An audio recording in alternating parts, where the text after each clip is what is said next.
Yeah, and so like I said, if you have any questions, please put them in the chat. I'll be keeping an eye on the chat and making sure that we are getting everybody's questions as best as we can. Please make sure that you are signing in to the Qualtrics link. Julie posted a link to a Qualtrics sign-in sheet. If you would please sign that there. If you are a TRIO participant, please make sure to take a screenshot of this meeting so that way we can make sure to get your participation counted.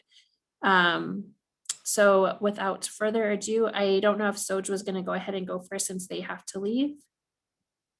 And then I'll let the individual panelists introduce themselves so that way they can say what they want to say about themselves. Hi. I thought the meeting ended at 3, so I don't really have to go early. I just can't stay past 3. Okay. Okay. I was like, I don't have to like rush off right now. But I'm happy to go first. I'm Soj Siravanchai. I use they, them, their pronouns. I guess since this is a graduate days event, I will say I'm first person in my family to go to college. First one to graduate. I went straight to grad school afterwards. Did not go a direct route. I didn't go back to college till I was 25, so I was also older. I finished my undergraduate studies at CU Denver and then went to grad school in a PhD program for microbiology at UC Berkeley, but left with a master's and taught in K through 12 for a little while. And now I'm here at MSU Denver. I hope that's enough. Thank you, Soj. Hey, who wants to go next? I think I'll go next. My name is Sharif Rashid. I use he, him, his. I am accessibility coordinator in the Access Center. I came to the US as an international student from Nigeria in 2012. I did my undergraduate in Nigeria before I came here, and I did my master's in Michigan. And I am first generation student. I came from a family of 6. I'm the only one with a college degree. I did special education. What else have I said? I think that's all about me for now. Hi, everyone. My name is Asia Wesley, and I use she, her, hers pronouns. I'm currently the Classroom to Career Hub, also known as the C2 Hub's project manager, and I also oversee communications. And I started working at MSU Denver right before winter break in December, so I'm still relatively new, but I am also first generation student who started, I went to the University of Denver for my bachelor's degree in English and Spanish literature, and then worked at DU for a little bit, took a gap year, and then am now currently doing my master's in English again, and hopefully graduating in June. So looking forward to finishing that up, and yeah, that's all from me for now. Awesome, thank you so much. And I have somebody moving a refrigerator up a bunch of stairs. So sorry if you hear that in my background. I'm trying to mute myself in between all of that happening. So I guess I'm gonna just go ahead and start with one question and then perhaps give you all the opportunity to answer it if you can relate to the experience. So based on today's topic, I'm just kind of wondering if there's maybe any one experience or any set of experiences that kind of stands out into your mind where you might have really experienced feelings of isolation or just, been made acutely aware of some of your differences in your identities based on, either the type of program that you were, that can vary by program. But if I know I have one or two like low-key traumatizing experiences that I've kind of been through where I'm like, oh my gosh, like this is awful. And it just like moments of panic when I think back to those times. So I wonder if any of y'all have anything like that stands out for you.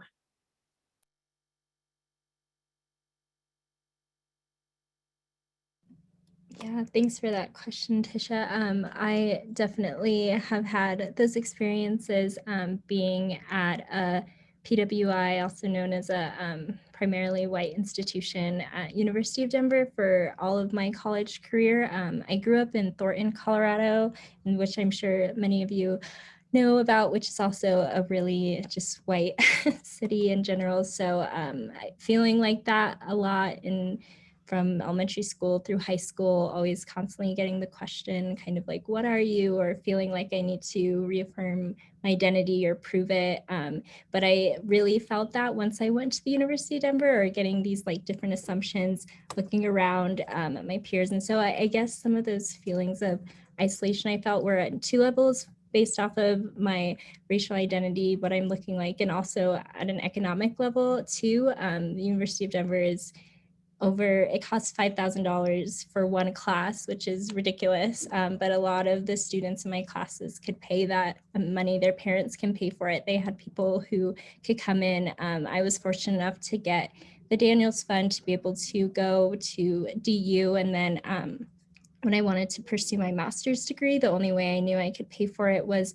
by working full time and taking advantage of the tuition benefits. And so I really felt that those feelings of isolation, and my classmates could just go to class at 4 p.m., work on their assignments at 1 p.m., where I'd be having to work from 7 a.m. up until 4 p.m. all day. And so that's where I felt a lot of it. It can be at the graduate level, especially when we're having to juggle so many other responsibilities and not being able to just kind of pay for it out of pocket. But there are different ways and different support systems where I've tapped into my mentors who've done the same thing, that have just helped me and kept me going, and just reaching out to them like, how are you able to do this, and balancing all of those different things. So yeah, that's just a little bit of my insights with that.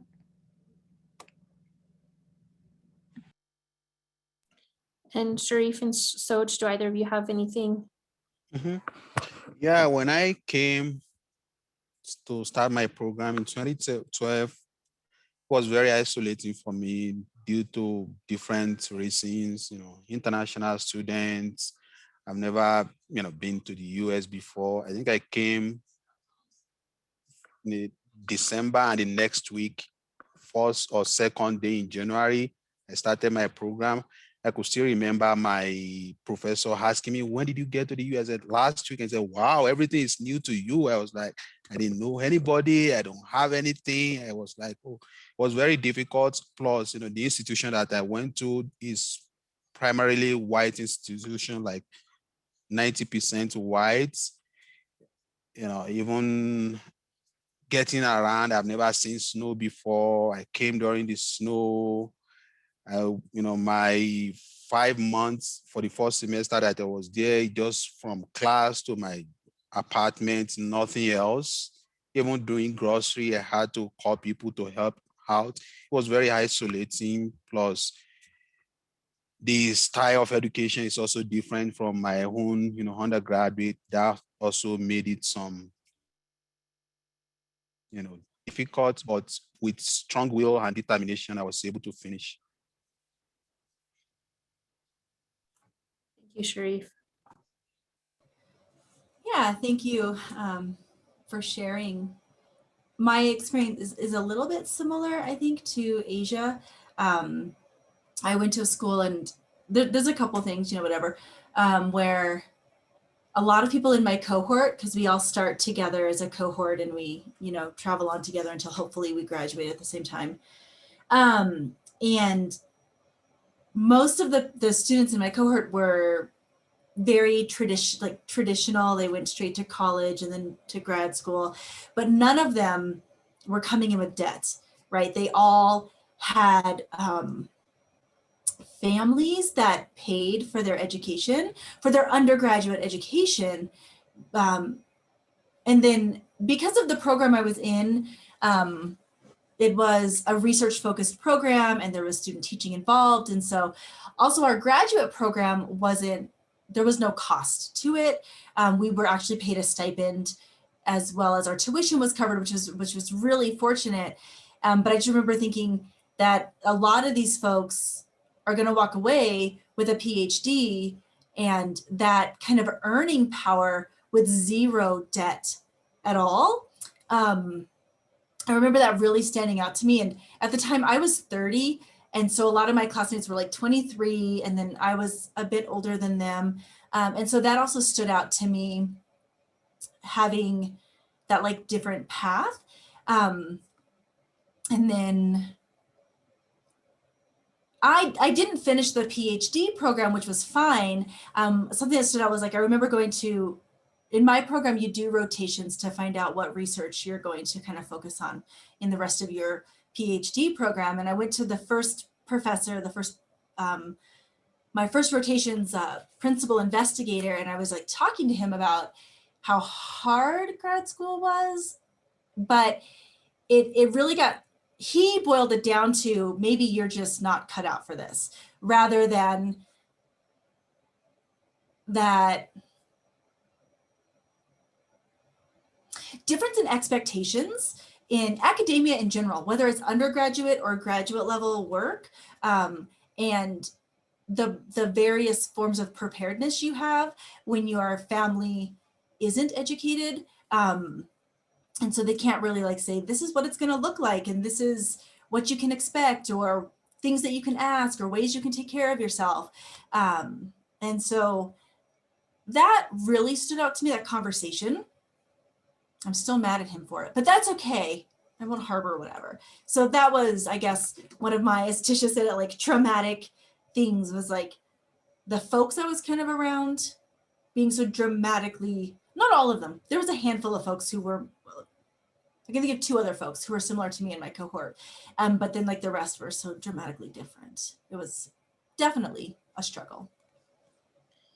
So that's so interesting that you say that. And what struck me is that this person was telling you, like, you're the one that's not cut out for this program, and not that this system wasn't built for people like you. So you're the one that has to adapt. You're the one with the problem, not us, because we're function. In fact, they are functioning exactly the way that they were meant to function, which is to be exclusive of people with specific identities, right? I'd be bitter too. I'm bitter for you. You know, it's really interesting what you all are saying, and you all have very, you know, it sounds like you all had different experiences based on, you know, very specific identities that you all hold. And I'm wondering, like, just thinking of Sharif and having to experience like the culture shock of coming to this country, coming into a new educational system, and having to figure out how the way our entire country works, not just how the educational system is working. And then Soj being told, like, you're not cut out for this. I'm wondering, you know, as you were navigating this experience, you know, I think one of the things that is important in trying to get through these types of situations is, one, building community. And so I guess my question is, were you even able to build community to help support you through going through this process? Or was that something that was actually lacking for you in your career as in your master's programs? And then I guess, I don't know if I'm throwing in too many things, but a third thing, if you were able to build community, or if you could do something different, what are ways that you would tell other people, like, this is an important element, and this is a few way, or, you know, one way that you can go about doing this for yourself? Yeah, thank you for the question. I think for me, mine is kind of unique. I have disability. I am international student. I'm Black in the US, which is also another thing entirely. What I could sense, you know, during my program is there are maybe 2 or 3 Black students in my department, in my, you know, school of education, not even in my department. Each time, you know, professor would just think, oh, he's Black, you know, why can't I link him up with, you know, Black, you know, African-American students, which that's fine. You know, we are both Black, but for the fact that, you know, I'm Black, you know, they are Black, we share different, you know, things. I'm just new here. For the fact that he's Black doesn't mean we, you know, sound the same way, you know, we share the same culture or something, but it was easier for them just to link me up with Black or any other people that look like me then. But what helped me during the program is when my wife came after like 6 months that I've been here. When she joined me, you know, she was able to even build community than I. Sometimes you go out and she say, oh, Sheriff, I found somebody at the grocery store. Oh, they came from Africa, or they just came here. There are, Nigerian association that we can join with that. That helped. Because when I came, I brought some food from my country and I finished everything in 5 months. I was like, oh, where even am I going to get things like this? Not until when my wife came and she was, moving around and she found places. The first time I found, wow, I could find this here. And during my program as well, I work with the International Student Office, people from different countries, and we were able to, connect and find things to do. And when I came, like I said, for someone with disability, I didn't need like scooter when I was in Nigeria because the weather was good, no snow, anything. And I came in December, snow everywhere, even though if I can walk it, everywhere is just inaccessible. That was difficult, not until when I spoke with the International Student Office. They connected me with the Disability Resource Office, whereby, I was able to purchase my own scooter in case I need to go out in the snow to do something. I think that really helped. That's how I built my community then.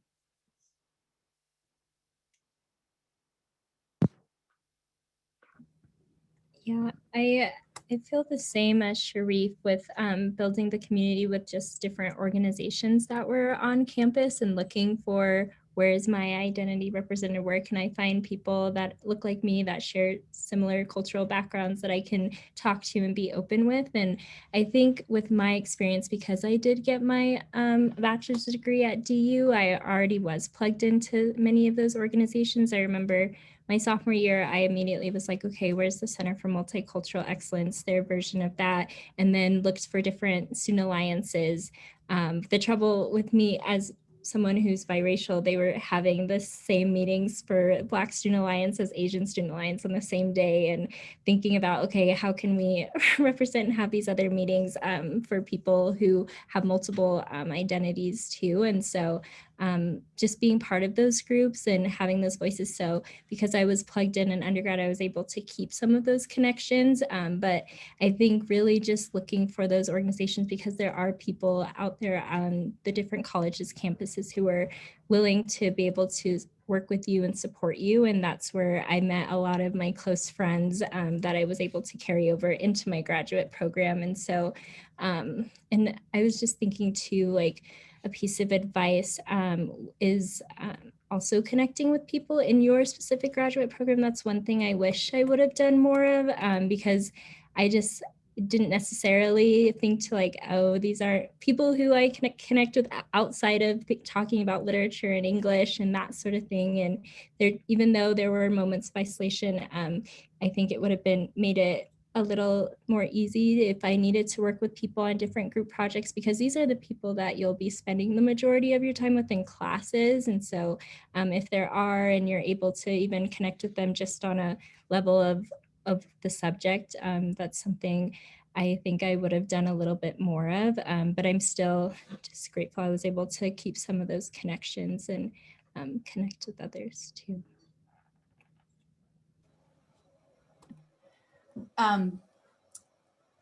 Building community for me, I guess, was odd. Like I said, we went in as a cohort. So we all interviewed for grad school at the same time and met a bunch of people. Some folks I kind of clicked with during the interview process. And once we were all accepted, like the various ones who were accepted, because not everyone was, we started like messaging and being like, oh, let's find a place together, right? Because most of us moved either out of state or to a different city. So some folks were from California and they moved up to the Bay Area. I was living at the time in Denver, and I did my undergraduate here. And so then I moved to the Bay Area from Denver. And it's the program, how it was set up is like their motto in their department is work hard, play hard. And so they there's an expectation that like you're in the lab or you're working most of the time and then you play kind of hard on the weekends, or I mean, also you're supposed to be in the lab on the weekends too, truth be told. But and so really the community is kind of provided to you in your cohort. I did luck out. I did have several folks who I really valued in that cohort. With respects to reaching out, the Bay Area felt very unapproachable to me. There's just so much there, and there's like, you can find amazing people doing amazing activism, which I'm very, very much into, but my program is very separate, right? Like I was a microbiologist, and so we didn't talk about, I see Sam's kind of question in there about like your experience versus like the textbook, but my textbooks were about the genetics of microorganisms or the evolution or microorganisms in the environment. It had nothing to do with my identity at all. And so going out into the community was a little bit hard. So I think some of my advice is, I really liked what Asia said when she said, kind of try to invest in the people within your community, like within your program. I feel fortunate that my particular program was in cohorts. We were brought in together and we did everything together until we split off into our kind of individual labs. And we even still met and like talked about how our first 2-year experience was going. After that, you're like a PhD candidate, and then you fall more into your lab. But then you have another community, which is your lab community. And so we spent a lot of time with our labs as well. And so taking the time to know the folks within your program and doing kind of the research on the programs, who's in it. And then when you go to hopefully maybe like those interviews, hopefully they have interviews, you know, like you get to know people there a little bit. Spend time not just interviewing the school, not just interviewing the program, because remember, yes, the program's interviewing you, but you're also interviewing them. And so make sure that you take time to get to know the folks who will be your classmates and say, is this going to be a good fit for me? Or am I going to be lonely and miserable and then unable to take care of myself and successfully complete this? Because having that support can really make the difference between like surviving or like dipping out and not finishing, or stopping out, I guess is the language that's used in academia. Yeah, I just wanted to add on really quickly to what Soj was saying about looking, or before you then get to the program and trying to meet with people who are already there. Most of the time, graduate programs have those opportunities for you to be able to meet with current students, and they'll be able to speak to those direct experiences more than the professors or the directors of those programs. And sometimes, like, I have a friend who's getting her PhD in Nebraska, and right now before COVID, she would like house even a student like for free if they were coming to visit the campus. And so if they're not advertising it outright like that, you can always ask about it. And like Soj said, they want you to go there. They want your money or your research experience or whatever else about you as much as you want to go there. So it's a both way situation. I'm going to add to that. That, you know, you should build your community wherever you can find it. You know, sometimes you might not even find your community in the program that you are doing. You might be in the other department or other, you know, units in the school, including your professor, because when I came, those, you know, the students in my program, I'm like maybe 5 or 10 years older than them. And my professors were very supportive. I have like 5 or 6 professors that I look, you know, to them.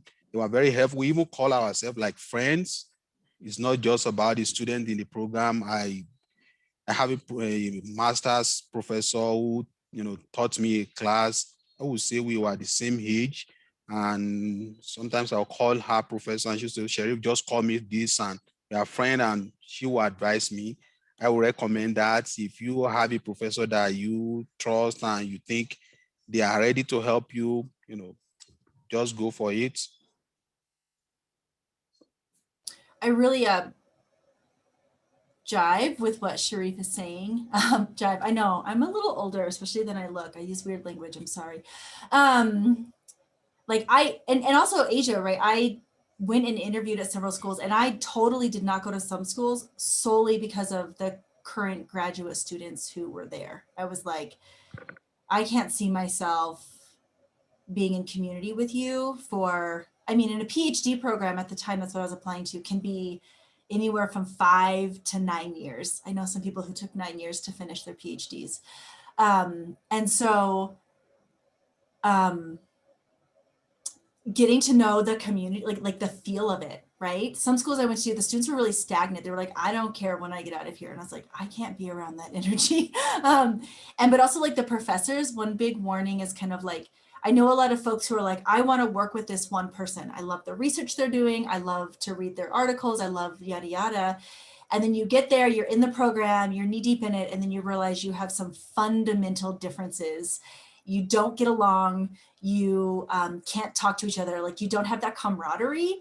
At my graduate program, even though I was as old as some of the professors, there was a high level of professionalism. Like they kept things very professional. And so we weren't friends. But you still, if you only have one professor who's doing the research you're interested in, you're stuck with one of two options if your relationship doesn't work. One option is, once again, to leave the program, which that's not our goal, right? Our goal is to be successful in higher education.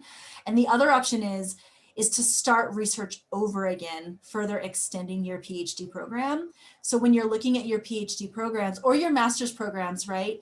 If you're going to be working alongside faculty, make sure that there's multiple faculty members who can support you in the research or the learning that you're doing, so that if you end up having a conflict of personality with the person who you think you're going to work with, you have someone else to fall back on. Yeah, that's a good point. And it's so funny, not funny, haha, but like interesting how your relation, in some cases, and especially in some fields, you know, science and research, relationships with professors can actually like make or break your career and your opportunities. I know somebody who wasn't able to get a certain a number of opportunities because they were unable to work with the one professor that they had the opportunity to work with, and have not excelled in their career the way that other people who were able to work with this particular person were able to do so, because that person broke them and didn't, you know, essentially closed doors for them. But anyways, I want to see if anybody can speak to this feelings of tokenization in your programs and how you manage that. And so for those of you who may be new to this idea of tokenization, it's being like singled out for one of your identities to like be the representative for that particular identity category that you represent. And so I think we've all probably experienced that in different ways. And so if anybody can speak to that.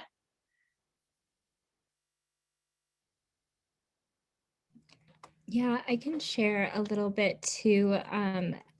My classes with English, sometimes we would take different literature classes. I took like a Black Imagination class where we had looked at the literature in different parts of Africa all the way to Asia and Europe and then the United States. And so it was a very broad 10 weeks, which you can't cover that much history and literature, but it was a class where I was the only student of color again. And it was actually a class I took last spring in the midst of all the Black Lives Matter movements. And there were different moments where I just couldn't help but talk about what was going on, because I think that's another thing too, is that even though we're here to go to school, like there are really very real life experiences is what's happening. And sometimes professors or people try to do business as usual, but as we've learned within this pandemic and with everything else going on, that it's impossible to be able to separate yourselves, especially when your direct identities are being affected. And so I know I kind of like was walking the line and then finally was just like, I have to bring it up. We can't just not talk about it, especially when we're in a class learning about this type of literature. And I remember then like getting asked like, how are you feeling? Or how would you feel? Or that sort of thing, or this realization, oh, Asia's Black, like, let's check in, and that kind of like awkwardness. And so in thinking about it, Two, I normally, last year, I didn't say anything just because I was like, it's not worth it for me to go into. And so I would advise is just to, depending on how you're feeling, if you're feeling like the energy and it's just not worth to like try to bring up and explain yourself, there, you aren't forced to do that. And that isn't worth it, especially if you're trying to get through the quarter or the semester and that sort of thing. But if you do feel comfortable saying something, always checking in with the professor too after class, or even reaching out to the different dean or staff on campus and letting them know about the different experiences you have, because again, there are people out there who will support you in that and how you want to address different things. And so that's what I know when I worked on campus, we would advise some students, or again, in the later on, if a professor does say something to you that's kind of tokenizing you or calling you out on your identity, you can fill that out or reach out to others if you're comfortable. But and we can talk about other ways to do that too, but that's just my snippet.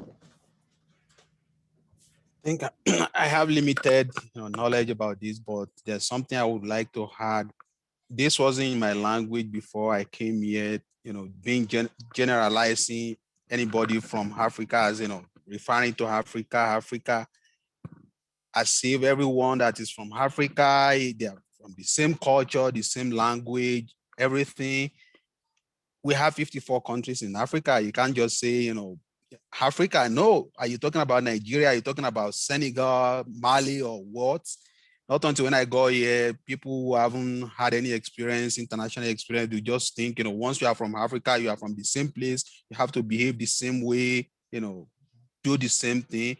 That was new to me when I came, how uneducated or knowledgeable people are when it comes to anything from Africa.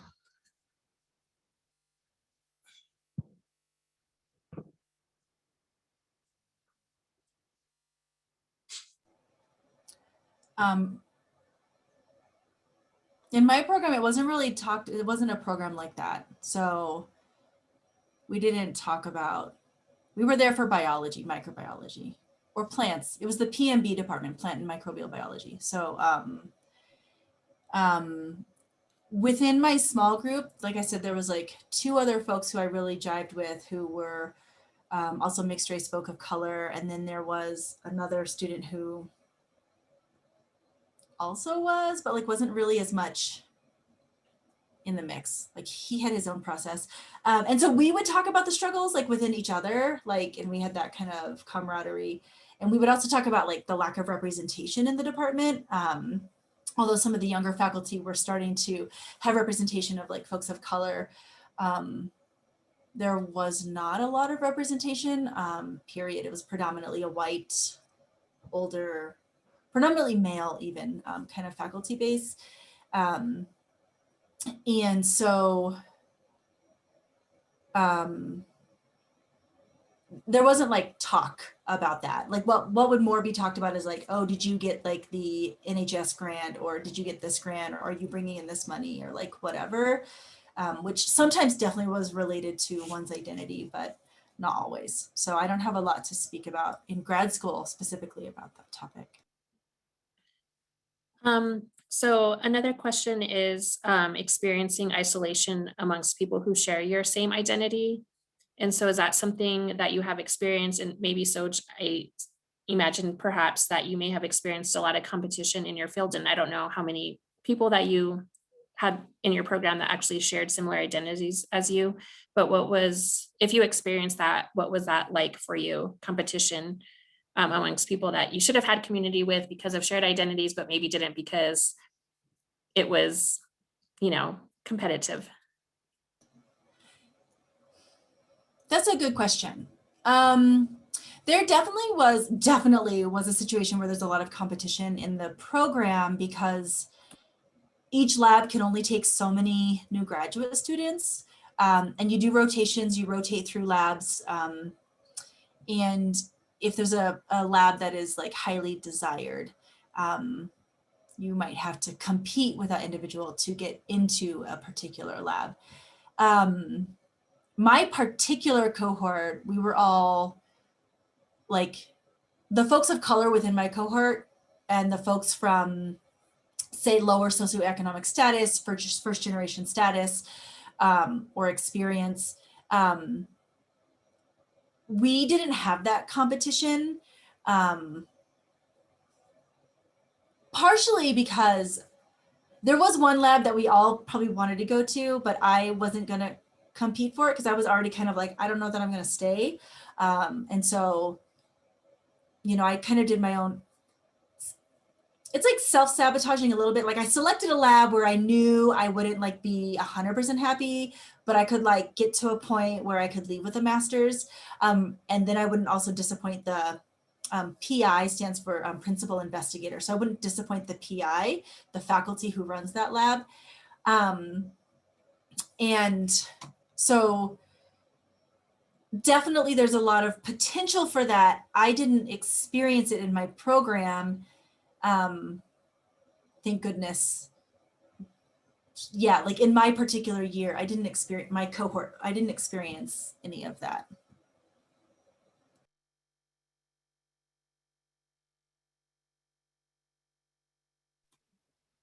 Sharif or Asia, did either of you experience any kind of competition or feelings of, you know, maybe not direct competition, but I'm just thinking of when I was in my first graduate program, like I did feel like people were competing with you, and I'm like, we're all here for the same thing. Like, I don't understand this competition.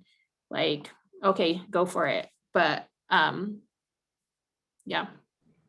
Yeah, I didn't ever feel it, but I think that's part of like being with the arts and humanities. We're just all there to kind of read. And yeah, with that program, it's not as competitive. So if anyone has questions, yeah, about that. But fortunately, I did hear a lot from people in like the law school though at DU, that competition and how just like people are like sharing different like answers with each other from worksheets and purposely giving the wrong answers to their classmates and that sort of thing. So it is out there depending on how competitive the program is. But I think back to the point we talked about in the beginning and finding those people you can trust in your community, and they're out there. But yeah, for me, I haven't personally experienced it. Me, I did not experience that in my program. I'm at DU's MBA program, and we actually had a sit down halfway through to remind people that it's our cohort versus the professors, not amongst each other, because that little bit of that was going on, like people just like wanting to pull the ladder up behind them, or you know. And it was you know, we had as a cohort, we met and we were like, look, like we're all just trying to graduate, we're not competing, none of us are in the same field, we're not competing for the same jobs, so like we need to be there for each other, not stabbing each other in the back. And stuff. But I've also heard that the DU Law School is brutal. I mean, total isolation, don't trust anybody type of feel. There's a question I want to circle back to because it's a good question. But first, there's another question / comment that I want to get to. So it looks like this person has a professor at their community college who would use microaggressions by purposefully mispronouncing my name and blowing me off when I would correct them well into the end of the semester. If any of you have dealt with that, how would you go about addressing it?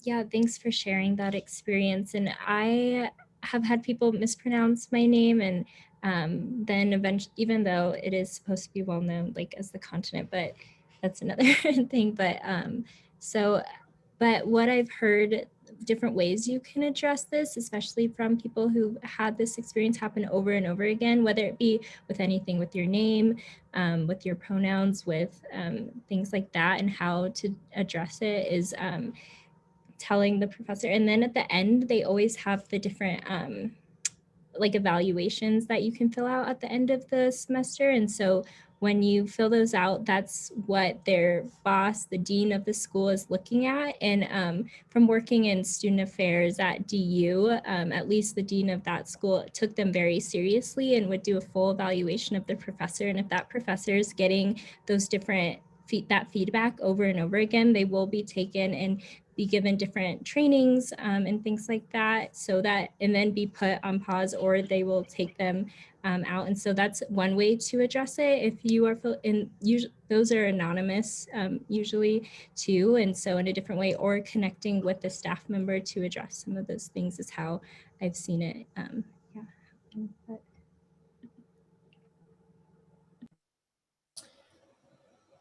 I think that can be very hard and tricky. I mean, that goes back to like my intro story, right? Of like that professor who was like, you just, maybe this just isn't for you. And so what I did was I went to someone else then. And I mean, it was a problem because that person was also kind of like, and this person was also a person of color, but in an admin role and kind of was supposed to work as the advisor for the program. And it didn't get any better. I was lucky that I had a couple of friends in the cohort who I saw regularly and who I could like talk about like the social emotional side of it. Once again, being in like a microbiology program, there's not a lot of talk of power and privilege and dynamics within the department. But for folks who had similar lived experiences, we could talk about those things and find support. Yeah, there was no changing that at all. It was like a brick wall. You're not gonna move that. I wasn't going to as a singular individual. I do agree that giving feedback is very serious. To affect change over time. You just might not see it for your particular tenure in your program. And I think one of the things is, once again, that process of interviews, you interviewing them, you are interviewing the school as much as the school is interviewing you. And so ask those kinds of questions, ask what kind of support there is, ask, I think now, in comparison to, 10-ish years ago, when I went off to grad school, I think it's more in the media, more talked about. Microaggressions are, implicit bias is, race is, prejudices are more so a topic. And so I think it might feel easier to ask maybe not the faculty, because they are so intimidating, right? They're like up there, but like other students in the program can say, hey, how does this program do with their social justice lens? Do you feel supported? Has anyone ever made claims of, microaggressions or of being mistreated or misidentified or not respected because of their lived experience or their identities? So kind of like asking before you get into it. It can be really hard once you're in a program to survive through a program. And it can be even harder to choose to leave and then join a different program. And so really it's like trying to set yourself up for success at the start so you're able to complete and walk away a whole healthy person without like a bunch of additional traumas added to your experience.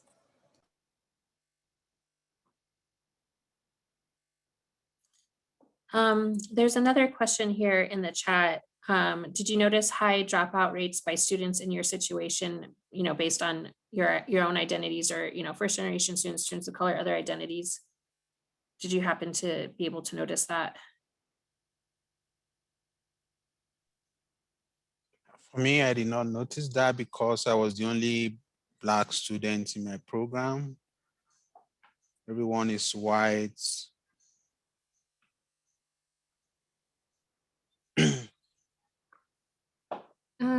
I didn't notice high dropout rates in my particular program just because it is a lot smaller, but I have heard of students who are transferring because of the feelings of different isolation and thinking like this isn't the right spot for me and then moving to another university. But yeah, not in my particular one, I didn't.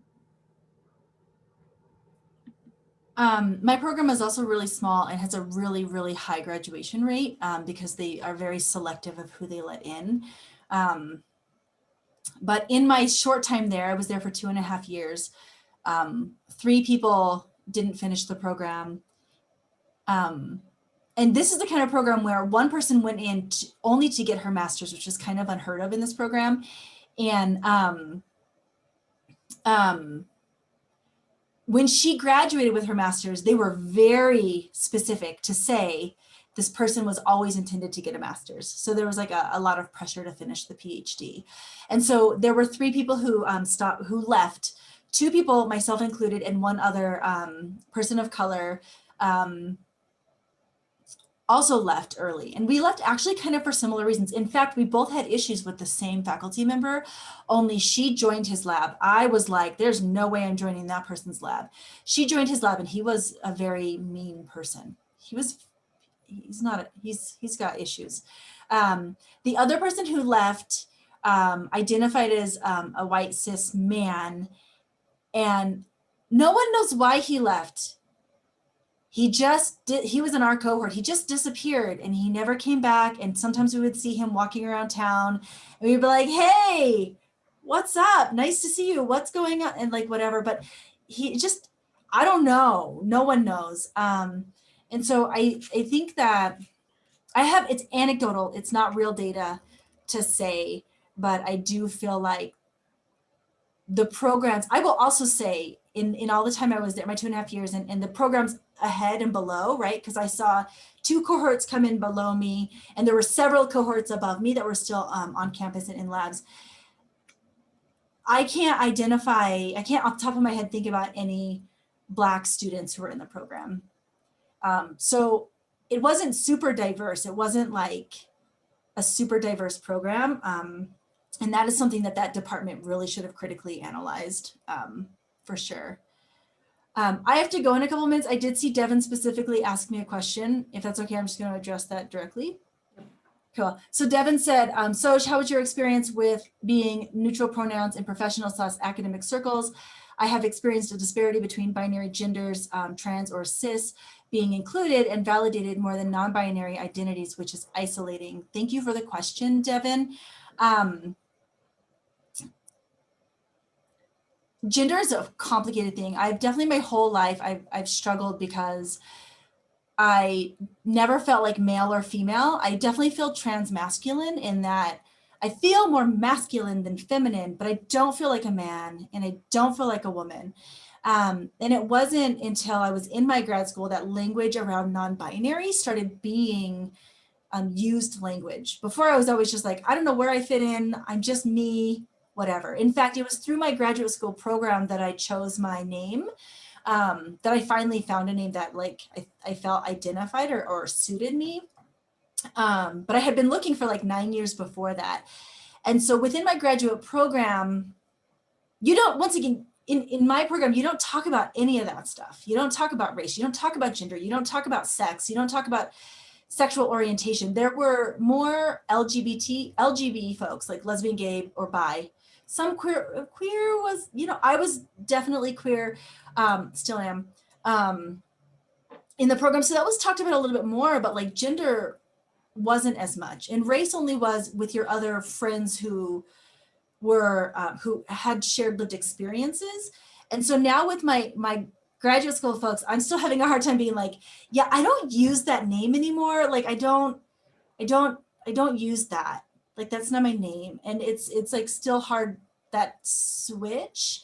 I made the name switch while I was in grad school, but not super out to my cohort because it's just not a program that they would get it. I didn't feel like it was a safe place to be like, oh, by the way, stop calling me this thing, please call me this thing, So it's a really great question. And I do agree that it can feel very isolating to live a life kind of in the middle, whether it be you're neither cis nor trans, you're mixed race, so you're a little of this and you're a little of that, and you just kind of don't know where you fit in. And it can feel very isolating for sure. And I think finding community is very helpful. What was that like? So to not have a safe space. What would you have done anything differently looking back? I mean, I love biology. I love microbiology. I also hate writing. So I can't ever see myself going into a program where I have to constantly write a lot of science writing is so different. It's different. It's formulaic. It's like so formulaic. And so that writing doesn't feel as much like writing to me. It feels like just stating what happened rather than talking about, well, when this person says this, they're saying this, and this implies this, and this. I can't do that kind of writing, which maybe I'm oversimplifying writing in what I perceive as the humanities or social sciences. I struggle with that writing. And so I wouldn't change my program any differently. I think, well, now I'm thinking about going back for a PhD program here in the next couple of years to further my career. And I still think what is really important is the community you hold outside of the school too now. When you're younger, I think it's a little bit harder, especially when you're moving. But you know, I don't even know if I went back now with the confidence I have, or security I have, that I would still out myself, or I still always call people out, right? I'm so always like, oh, what you're saying is not cool. Like, this isn't that, or this, or you can't assume this, or you can't assume that. But in terms of being like, I think that process would still be hard to this day. Like, I still don't even force my family to call me by my name that I've been using for 8 or 9 years. Like, it's a hard process.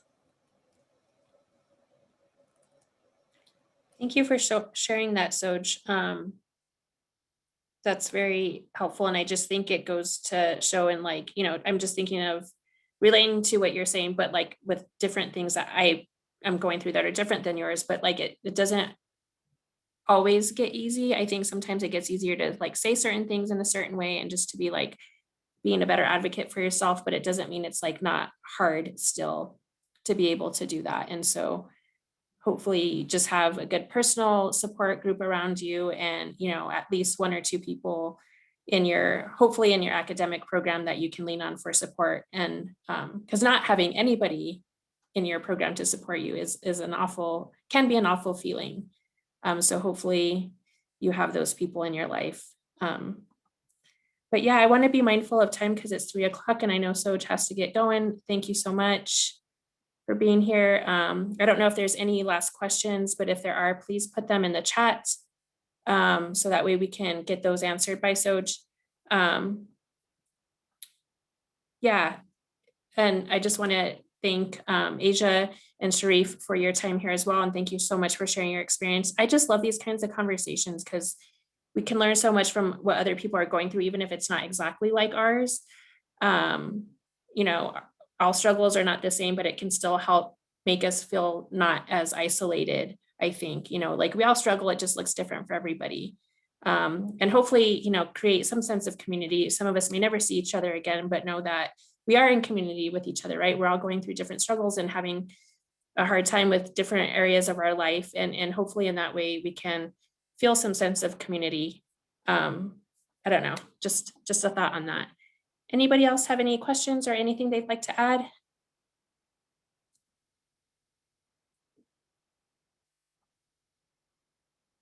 Asia's posting her information in the chat for anybody that has any questions or wants to chat.